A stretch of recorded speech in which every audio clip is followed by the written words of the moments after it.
Hi, welcome. My name is Jasmine Kamboj, and I'm a medical oncologist, hematologist, and your host for the day. Empowering Oncologist is a podcast brought to you by Oncodaily, where we will focus on day-to-day concerns of an oncologist's being and workflow, with a vision to find sustainable solutions.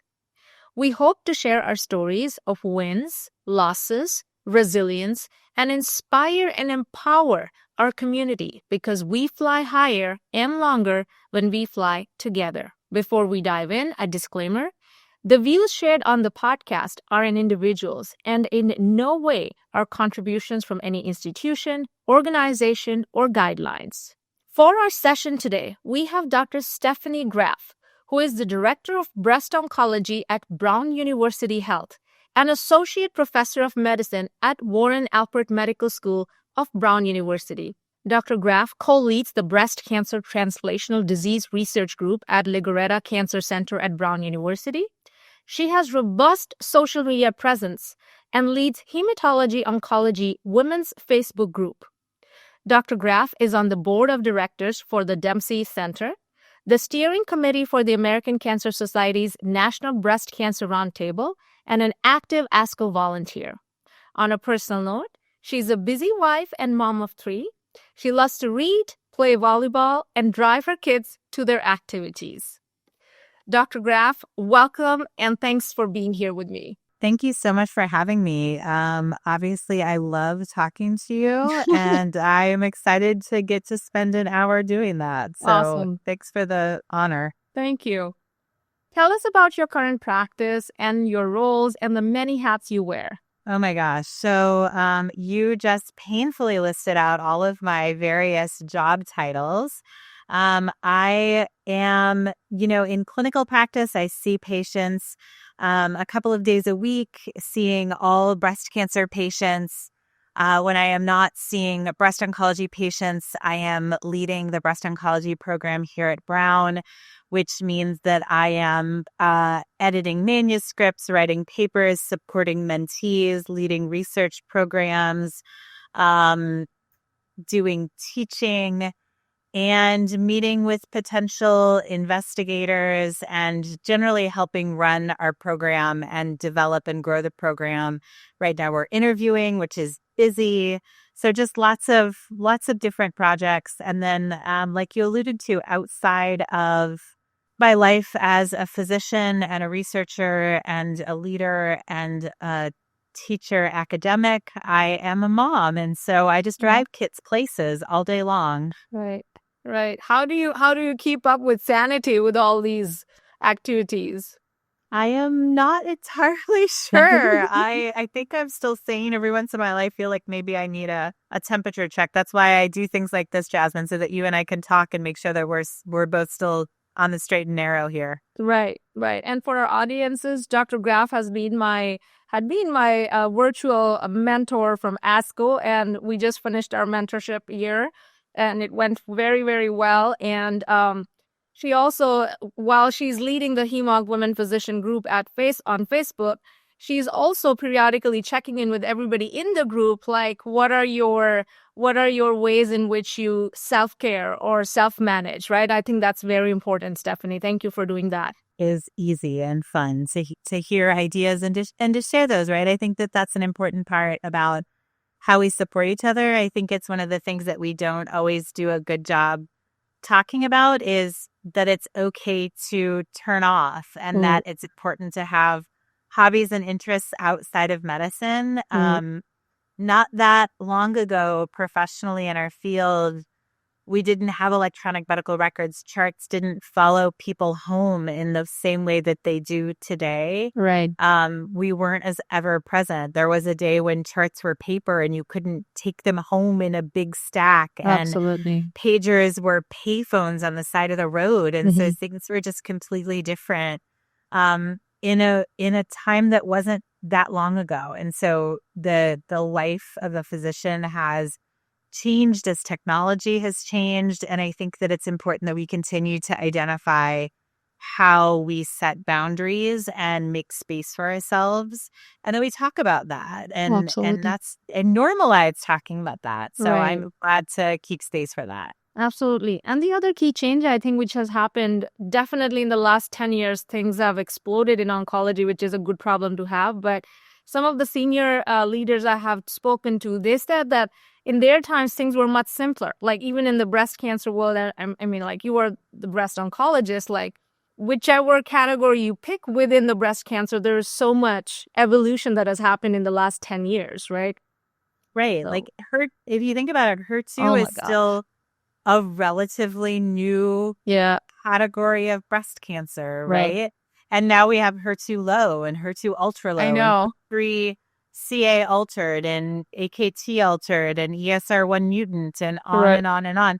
And so, heaven forbid that we're talking about the much broader world of community oncology where Mm-hmm. non-small cell lung cancer is 120 diseases now, Right. um, or classical hematology or the molecular complexity of some of the leukemias.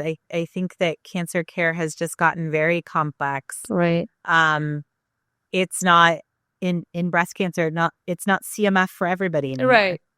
Right. Absolutely. So tell us, Stephanie, you recently transitioned to Brown. It's been like 2 years, 3 years now? Oh gosh, I moved in 2021, so it's been 4, Oh which my I'm gosh. It still feels like, like I feel both yesterday. like I've been here forever and that it's brand new at the same time. So, Yeah. Yeah. yes, So how did that transition go? What were the challenges that you had to battle with, and how did you navigate that transition? I navigated it literally with GPS.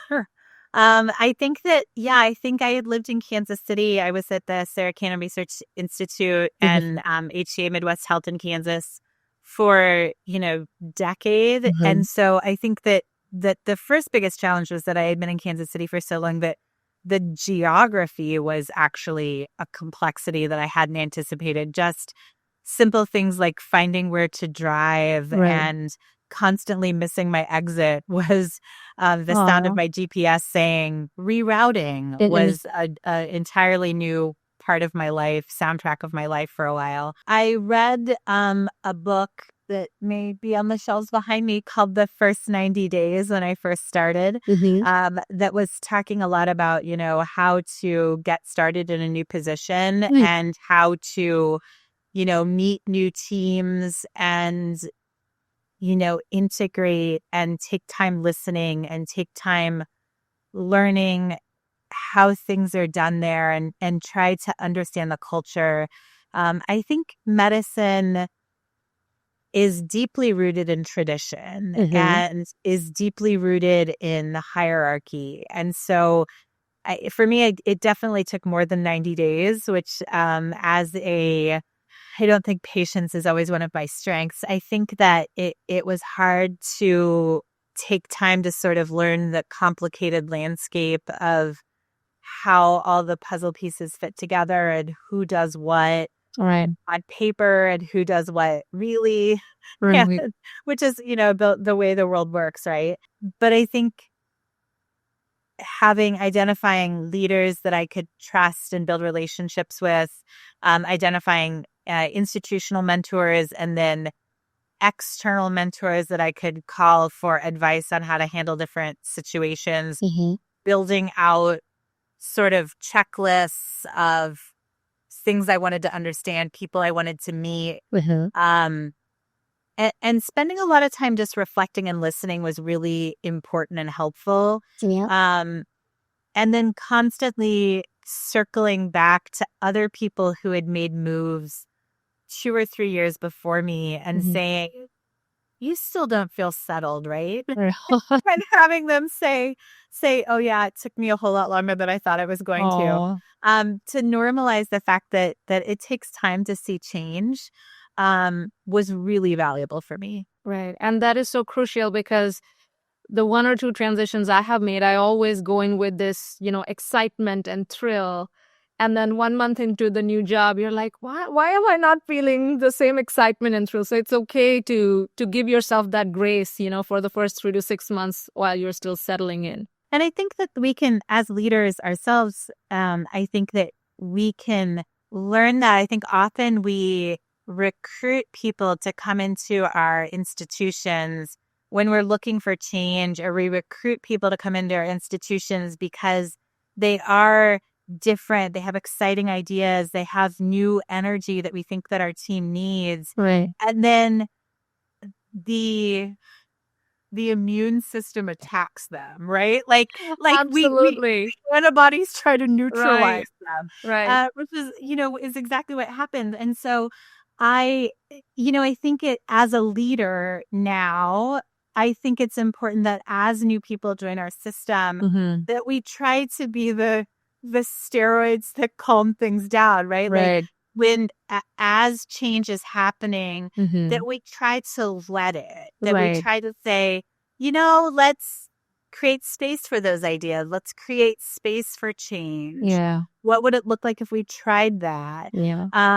Because it doesn't always have to be, we don't always have to stay in exactly the same Right. patterns that we've always been in Mm-hmm. forever and ever, or going way back to the beginning of our conversation already, or we would still be giving CMF to everybody with breast Right. cancer. Like change is valuable, and it's how we learn and grow.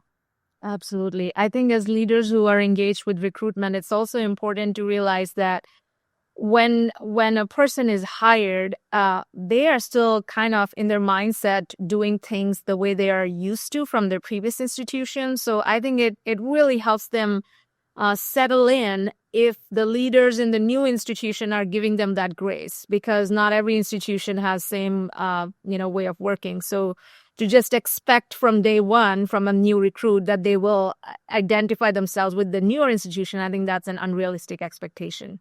Yes. Stephanie, you have 3 cute kids, and I know how engaged you are with each one of them. But being a mom is obviously not easy, and it starts with your pregnancy and delivery. And how did you navigate your time around maternity leave, and what were some of the challenges you had to deal with around that time? Yeah. So I have 3. I had my first in fellowship. So he's 15 now. So he would probably be offended if we called him cute. I Uh, know, I know. he's still Okay. a baby, yeah. And although I think he's cute.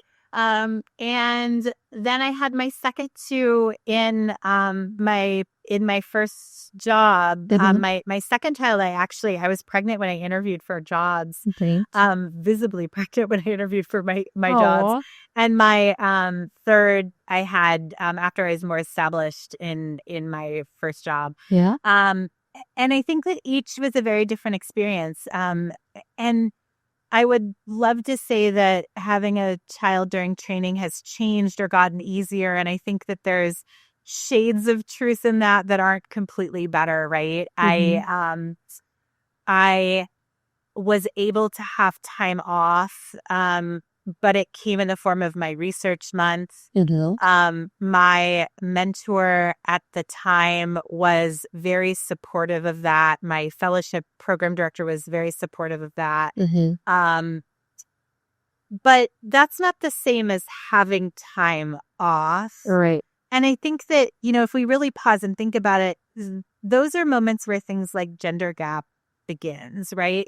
If we all miss as women on Mhm. maternity leave, as on family leave, if we miss the opportunity to engage in research because we are raising humans, Mhm. birthing humans, recovering from the process of birthing humans, then we are not going to graduate from a fellowship training program with the same feathers in our cap Mhm. as those who were able to use their research time for research. Mhm. And so it's one of those moments that at the time I was so grateful that I was able to like have it all come together and the puzzle pieces fit, and I still graduated my fellowship on time, and aren't I lucky? Mhm. And now, with decades behind me, Mhm. I look back and I'm like, oh, wait, that was probably a moment when Mhm. just a little bit of a gap started Mhm. in my CV versus someone else's. And I chose it too. Mhm. And I guess, I also maybe didn't know better. Mhm. So it's something that I still sort of wrestle with. Like, how can we continue to change where we are now and where we're going? I don't have the answer. There were protected places for me to have lactation space in my training program. They were not geographically convenient. So I did not utilize them. I used lactation spaces that were just public for like complete, like so inappropriately. And it was fine because I had this remarkably supportive, again, group of people around me. Then when I was in private practice with my second two children, I had a private office and it was great, you know? So, I mean, I think that I saw this like very different arc across my career. And now is in an academic environment where I'm surrounded by people at all different levels of training, experiencing all different sorts of environments when they're trying to decide what the right environment is for them to have children, decide how they want to take time off. There's still not a perfect answer. And so I think it's something, again, it goes back to our role as leaders. There's always an opportunity to say, how could I make this better for this next generation that's behind me? What would have made my experience optimal? What do I wish I had known now, then that I know now? What conversations would help have better prepared me? And how can we enact the policies that support the people making the decisions today to have all the tools and resources that they need? And I think we can all continue to be a part of the solutions. So maybe this is not a fair question, but what would you say, was having a baby in fellowship as a trainee better in terms of how you felt as a new mom versus private practice? Yeah. So what's funny is, so with my first, because I was in training, I only took 4 weeks off because that's what I had. And Gabe, my oldest, had terrible colic and just screamed the first 9 months of his life nonstop. And it was miserable. And it was miserable because I only had 4 weeks off, and it was miserable because he wouldn't stop screaming. And I didn't know any better because he was my first baby. Aww. And with my second, my daughter, she like slept the whole night through her first night home from the hospital. And I remember going in multiple times worried that she was not okay because she was sleeping, thinking, is this what normal babies are like? What is happening? And I ended up taking 4 months with her. Okay. And remember toward the end being kind of bored and really, really ready to be back at work. Yeah. And so with my third, I took 3 months of leave, and it seemed just right. This is like the Goldilocks and the Three Bears. This is too hot. This is too cold. This is just right. You nailed it. And so I feel like I have no idea. Like when people ask me like, well, what was a good experience? And I'm like, well, I don't know. It depends like what kind of baby you have and what kind of what your parenting style is. And there's so many different things. I don't think it's ever easy to go to work when you have kids, right? I think that as a parent, all of us, moms, dads, any of us would gladly stay home and just be with our kids every minute if we possibly could. Absolutely. And that's not to detract from the fact that I absolutely 100% love my job and would 100% choose to do my job. It's what I've chosen to do, right? But it doesn't mean that it's, when your first day back from maternity leave or paternity leave is still hard, because kids are awesome. And they only grow up once. Yeah. They're not gonna redo the things, right? Yeah. Stephanie, pivoting a little bit, you are so advanced in your career at such a young age, and you have so many different commitments. I can't imagine that this has never happened to you, that somebody came up to you with a committee or a task force commitment and you were like, I'm not gonna do that, because you're already so busy and you have to find time for yourself, for your family, your children.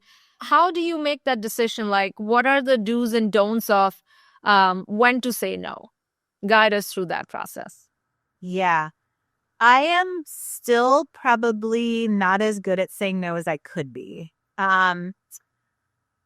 I think that the things that have helped me say no are knowing exactly what my core values are, knowing exactly what my personal goals and career goals are, and to be able to get a invitation, project, offer, whatever it is, and say, this is exciting or this is not exciting.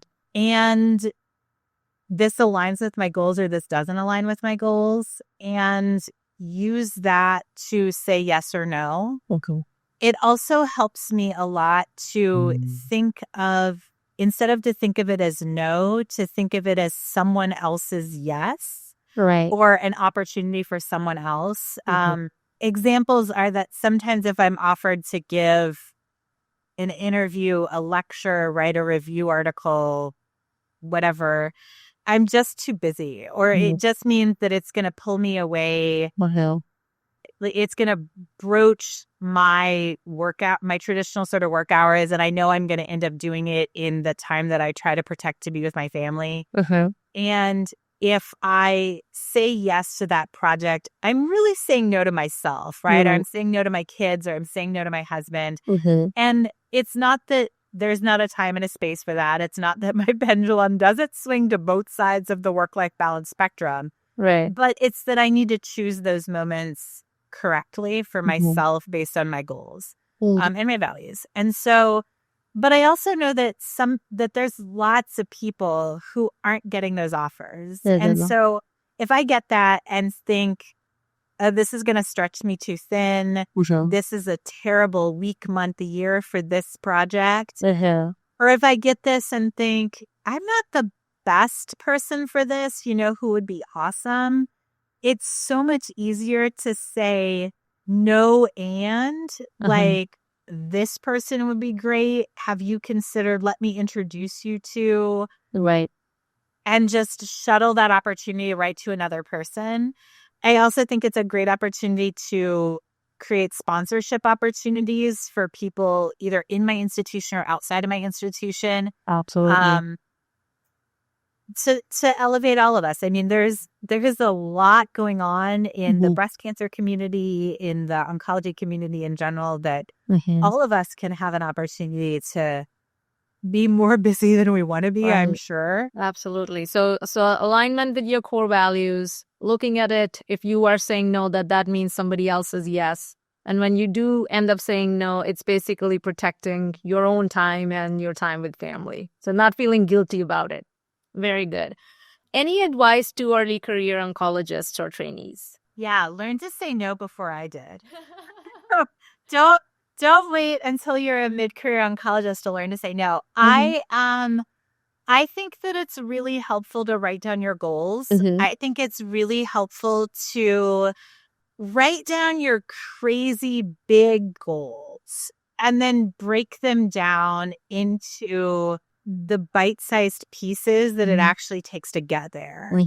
And don't think you're being ridiculous. Like, if your goal is to win a Nobel Prize or be a first author in the New England Journal of Medicine or be the ASCO president, like, good for you. But like, you don't go from I just graduated medical school to doing that. Right. There's a pathway, right? Like, you're probably going to have to, on each of those roads, do very different things. Right. And that will heavily shape your yeses and your nos. Like, in one, you might need to be getting a PhD and having a lab space and working with novel compounds. Right. And in one, you might need to be doing a lot of, diverse activities across a volunteer organization. And another, you might need to be really enriching your clinical research time and partnering with a wide number of collaborators and working at, a high impact center and understanding that pathway and getting mentorship from other people that have had those opportunities. And then there's little steps between A and Z that you can probably imagine, or you can meet with mentors that can break down for you and celebrate those micro wins. Like, there's no shame in having your little tiny celebratory slice of cake for having today I was offered this little tiny step on the road to this big moment. Right. Checklist that, I think 90% of the people in your life are not going to notice that you just had a checklist check. But over time, they'll pay off toward getting you to that big goal.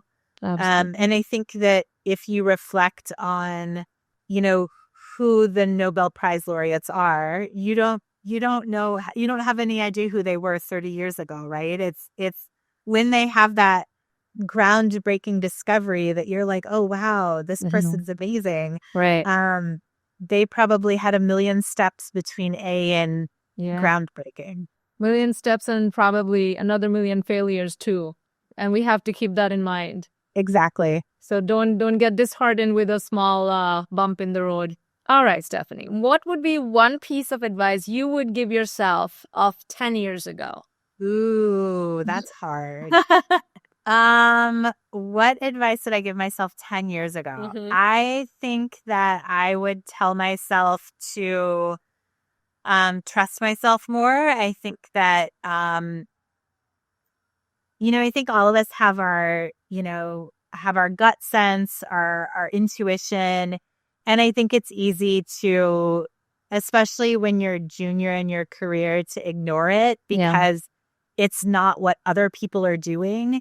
Even if it feels right to you, I think you should just trust yourself a little bit more. I think I have, at different time points in my career, been more comfortable or more willing to reach out and ask for mentorship and sponsorship. And I think that I wish at all of the time points in my career, I had been more consistent reaching out and asking for the mentorship and the sponsorship that I needed in different scenarios. There's been several sort of like kind of light bulb moments where I was like, oh, other people just ask for this when they need it. Right. And I'm always like, oh, why do I keep forgetting that it's okay to ask for things? Right. So yeah, just not being afraid to ask for the sort of things that you need. And not being afraid to ask more than once. Like, I sometimes will ask somebody if they can help me with something, and either they don't respond or they tell me no. And I assume that it's because they hate me and think I'm the worst person in the world or I'm terrible or whatever. And then I bump into them 6 months later and they're like, oh my God, I totally forgot about your email. I saw it in the bathroom on the plane and then dropped my phone or something, and I'm like, oh, okay. And then we have this fantastic relationship afterwards. And I why didn't I follow up? So anyway, don't be in your head. Send the follow up. I already kind of said write down goals as another question, and that I think is the other one. Those are probably, I think, the things I would tell younger me. This is so cool. I'm pretty sure it has happened to you more than once. It definitely happens to me when you have these phases in your life when you have dizzying amounts of work and you are browsing through your Gmail, on the run, and you're like, oh, XYZ emailed me, and then you're like, immediately your son calls you, or you are getting busy with something else, and 3 days later, was I dreaming that person emailed me? I still have to respond to that, right? And then it just never happens. So you're spot on to say that it's okay to ask for help and it's okay to follow up as well. All right, Stephanie. So a bit of a rapid fire for you. What's your favorite book? I read all the time nonstop. I cannot possibly pick one. My favorite books are The Time Traveler's Wife, Einstein's Dreams, The Power Broker, and People of the Book. What's People of the Book about? People of the Book is the story of a book restorer who goes through a old historical text, and then as she's finding elements inside the book, like a wine stain, a feather, a old insect, imagines the history of how those came to be inside this copy of the book as it passed through generations. And it's just a really cool story. Aw, that sounds interesting. About how books touch us all. Yeah. Aw. That's very cute. Yeah. Your favorite leader?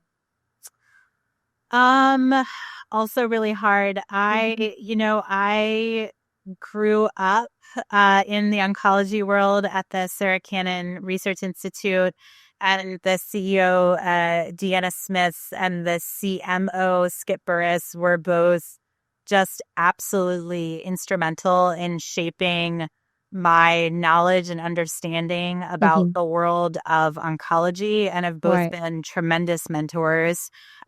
So both of them, my Sarah Cannon family. Aw. It gives me immense pleasure when my guest talks about their favorite leader and that's someone they worked with. It's really gratifying to hear that. Your favorite study, non-breast cancer study? Oh my gosh, that's so hard.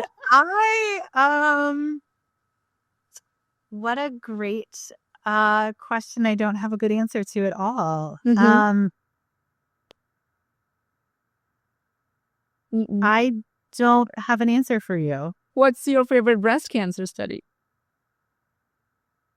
Ongoing or public? I know. That is a broad question. It is a broad question. And it's like you're asking me to pick a favorite child. I don't know. My favorite, I don't have an answer for you. I can't answer. It's too hard. There's no answer. It's all right. Your favorite restaurant in Providence? I really like Hemingway's is great. Okay. That's probably where I feel like I go the most. Is there a specific cuisine they have? It's just got a lovely location. They have it's a little bit of everything. Yeah. Okay. All right. A fun fact about you. You won a grand champion at the state fair for your chocolate chip cookies and cattle showmanship. What does that mean? Tell us about that. What does that even mean? Yes. So I grew up in rural Missouri, and in Missouri, we are all, we're people of many talents. And I grew up doing 4-H, and I would compete in the county fairs, and you can enter all these different categories in the county fair. You can enter cooking, and you can enter livestock, and you imagine it, you can do it. And so as a young girl, I both showed cattle. So we would raise and breed cattle on our farm, and then we would show them competitively. We raised Cimbra, was our breed of cattle. And many times over, we were state and local champions with our cattle. And I would often, because I was, a little blonde girl with my pigtails, show the cattle at the fair and was state champion. I also would enter cakes and pies and cookies, did in sewing. Oh my gosh, everything. Wow. But our family chocolate chip cookie recipe won the state fair one year. My mom's pecan pie won the state fair one year. Wow. So, it's a fun little part about being from rural America. That's awesome. Have you ever been to the state fair in Minnesota? I have not. My son has, but I have not. Yeah, I have to do that. Yeah. You can go and you can see little kids with their big ribbons, and you'll think of me next time. Oh, I will do that. For you, I will do that. I won't do it for my son. Yeah. Okay. Last question, Stephanie. If you were to relive your life, would you become an oncologist? Oh, absolutely. Yeah, I Mm. love what I do. Yeah. I feel like I've been so lucky to find oncology, like Hmm. the sort of intersection of both longitudinal care in the way that we get to stay a part of our patients' lives for so long, and deep care, the way that we get to know people during this, vulnerable time that makes us open to one another in this really connected way. I love so much. Um, and so that paired with just the unbelievable depth and breadth of science and Hmm. scientific advance that we get to be a part of Hmm. as oncologists is so cool. Right. And I feel so lucky that I get to do what I do every day Yeah. that I would choose this every day all over again. Oh my gosh. Thank you. Yeah. Thank you, Stephanie. So, our three key takeaways for the oncology community from Dr. Graff: learn to say no, because saying no to someone else means you are saying yes to yourself and to your family. Trust your gut. Don't hesitate to ask for sponsorship or mentorship, and don't hesitate to follow back if you don't hear a response in the first attempt. And last but not the least, write down your goals and plans for the next 5, 10 years. And that will probably define your career trajectory when you define your goals and your endpoints.